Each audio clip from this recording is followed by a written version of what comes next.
এই রাস্তা দিয়ে ট্যাঙ্ক চলে না, তারপরেও এর নাম ট্যাঙ্ক রোড। শুনতে একটু অবাক মনে হলেও খুলনা শহরের অন্যতম গুরুত্বপূর্ণ সড়ক এই মিউনিসিপ্যাল ট্যাঙ্ক রোড বা এমটি রোড।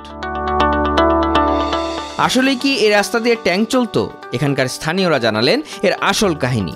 এ সড়কের আশপাশে একসময় ছিল প্রায় 30টি পুকুর, যেখান থেকে পানি নিয়ে বিভিন্ন এলাকার বাড়ির ট্যাঙ্কিতে রাখা হতো, যার পরবর্তীতে এই সড়কের নাম হয়ে যায় ট্যাঙ্ক রোড। ট্যাঙ্ক চলাচল করে নাই, এখানে আমাদের এক সিরিয়ালে বহুতগুলা পুকুর ছিল, মানে মেলা পুকুর, একসাথে 9টা পুকুর ছিল। আর এই এলাকা আসলেও ডোবা, যারা বলে ডোবা, বিভিন্ন সময় বিভিন্ন জায়গায় আমাদের রোড, এই যে রোডটা হয়েছে রোডের পাশেও ডোবা ছিল।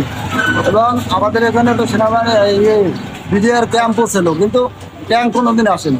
এই ট্যাঙ্কের ইতিহাস হচ্ছে যে পুকুর ভরাট করতো আর মানুষ বাড়ি করতো, পুকুর ভরাট করতো বাড়ি করতো, এই জন্যই নামকরণ করা হয়েছে মিউনিসিপাল ট্যাঙ্ক। এখানে ট্যাঙ্ক চলাচল করে না।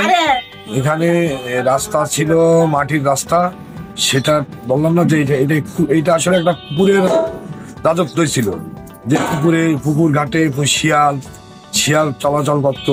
আমরা এগুলো আমাদের মুরব্বীদের কাছ থেকে শুনছি যে এখানে আসলে প্রতিটি বাড়িতে বাগানের ভিতরে শিয়ালও ডাকও শোনা গেছে, এত পরিমাণ পুকুর ছিল। যে পুকুরের ভিতরে মানুষ মাছের চাষ করতো এবং সেই মাছ ধরে তার রান্না বান্না করতো এবং সেই মাছ ধরে সেই পরিবারের সংসার খাওয়া দাওয়া চলত। যুদ্ধের সময় নাকি এখানে আপনার মহাসিন সাহেবের বাড়ি ছিল, এখানে নাকি আপনার সেনাবাহিনীরা অস্থায়ীভাবে কিছুদিনের জন্য ক্যাম্প করছিল। এটা আবার কিছু মুরব্বীদের কাছে শুনছি, এবং 2-1 রাজাকারও ছিল, বুঝছেন, মানে মুক্তিবাহিনীরাও ছিল, যার জন্য তারা এখানে ক্যাম্প করছে। এই কারণে এখন দুইটার যে কোনো একটা সঠিক হওয়ার সম্ভাবনা আছে। এই দুইটাই কারণ, উইদাউট অন্য কোনো কারণ, মানে এখনো পর্যন্ত অন্য কোনো কারণ শুনি নাই কারো কাছ থেকে।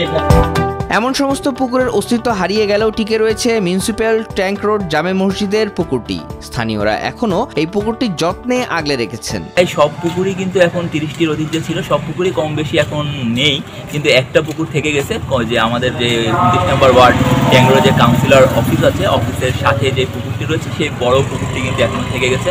আমরা দেখি যে সাধারণত সবসময় মানুষজন সেখানে গোসল করে, এবং শিশু কিশোররাও দেখি সেখানে খেলা করে পুকুরে গোসল করার সময়। শান্ত নিরিবিলি পরিবেশ ও সৌন্দর্য ঘেরা এই সড়কের দুপাশে রয়েছে সারি সারি বহুতল ভবন।